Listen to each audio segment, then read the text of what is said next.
नमस्कार साथियों। आज हम बात करेंगे प्रवर्तन निदेशालय यानी ईडी क्या है और इसके क्या कार्य हैं।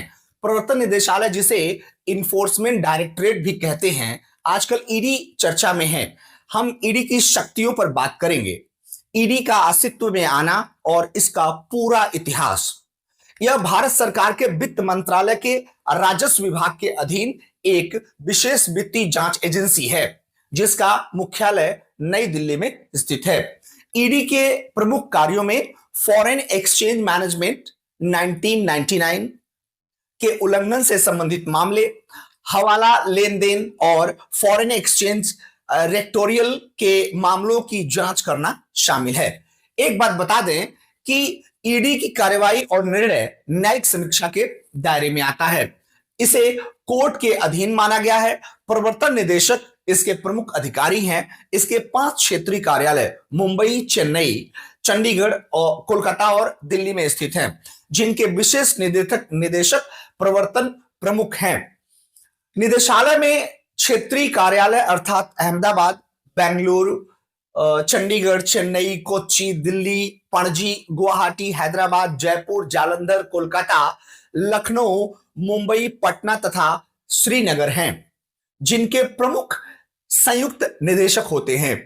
निदेशालय में उप क्षेत्रीय कार्यालय भी हैं, जो भुवनेश्वर, कोझिकोड, इंदौर, मदुरई, नागपुर, इलाहाबाद, रायपुर, देहरादून, रांची, सूरत, शिमला में हैं।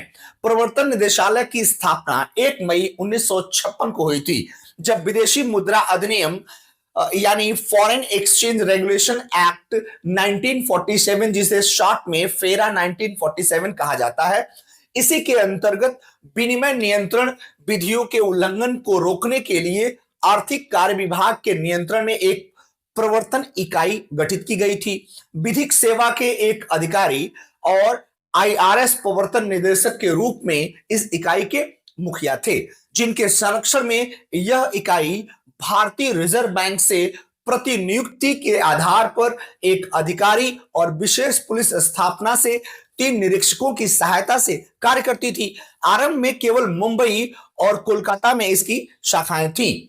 वर्ष 1957 में इस इकाई का प्रवर्तन निदेशालय के रूप में पुनः नामकरण कर दिया गया तथा मद्रास में इसकी एक और शाखा खोली गई। वर्ष 1960 में इस निदेशालय का प्रशासनिक नियंत्रक आर्थिक कार्य मंत्रालय से राजस्व विभाग में हस्तांतरित कर दिया गया। समय बदलता गया, फेरा 1947 हटा दिया गया और इसके स्थान पर फेरा 1973 आ गया। 4 वर्ष की अवधि 1973 से 77 में निदेशालय को मंत्रिमंडल सचिवालय, कार्मिक और प्रशासनिक सुधार विभाग के प्रशासनिक अधिकार के क्षेत्र में रखा गया। आर्थिक उदारीकरण की प्रक्रिया के चलते फेरा 1973, जो कि एक नियामक कानून था, उसे निरस्त कर दिया गया और 1 जून 2000 से इसके स्थान पर एक नई विधि विदेशी मुद्रा प्रबंधन अधिनियम 1999 फेमा लागू की गई। बाद में अंतर्राष्ट्रीय धन शोधन व्यवस्था के अनुरूप एक नया कानून धन शोधन निवारण अधिनियम 2002 यानी prevention of money laundering act PMLA 2002 बना और प्रवर्तन निदेशालय को दिनांक 1/7 यानी 1 जुलाई 2005 से पीएमएलए को परिवर्तित करने का दायित्व सौंपा गया। मूलतः निदेशालय निम्नलिखित कार्य करता है। हम इसके कार्यों का वर्णन कर लेते हैं। जैसे पहला है विदेशी मुद्रा प्रबंधन अधिनियम 1999 फेमा। यह अधिनियम 1/6/2000 को प्रभावी हुआ था। इसके प्रावधानों के उल्लंघन की जांच तथा निपटारा प्रवर्तन निदेशालय के नामित प्राधिकारियों द्वारा किया जाता है। इसके अंतर्गत अर्ध न्यायिक जांच प्रक्रिया के दौरान उल्लंघन सिद्ध होने की स्थिति में संबंधित व्यक्ति, फर्म या इकाई के ऊपर संलिप्तन राशि के 3 गुना तक की राशि का दंड लगाया जा सकता है। दूसरा है धन शोधन निवारण अधिनियम यानी prevention of money laundering act 2002। इस अधिनियम के अंतर्गत जांच की प्रक्रिया अन्य आपराधिक कानूनों की तरह की जाती है।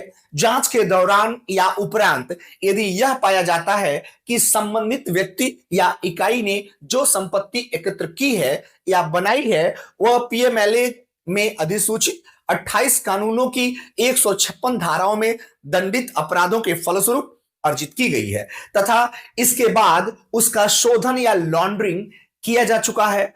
और ऐसी स्थिति में ऐसी संपत्ति को अंतरिम रूप से जब्त किया जा सकता है और अंत में उचित आपराधिक न्यायिक प्रक्रिया यानी मुकदमा पूर्ण होने पर ऐसी संपत्ति को कुर्क भी किया जाता है।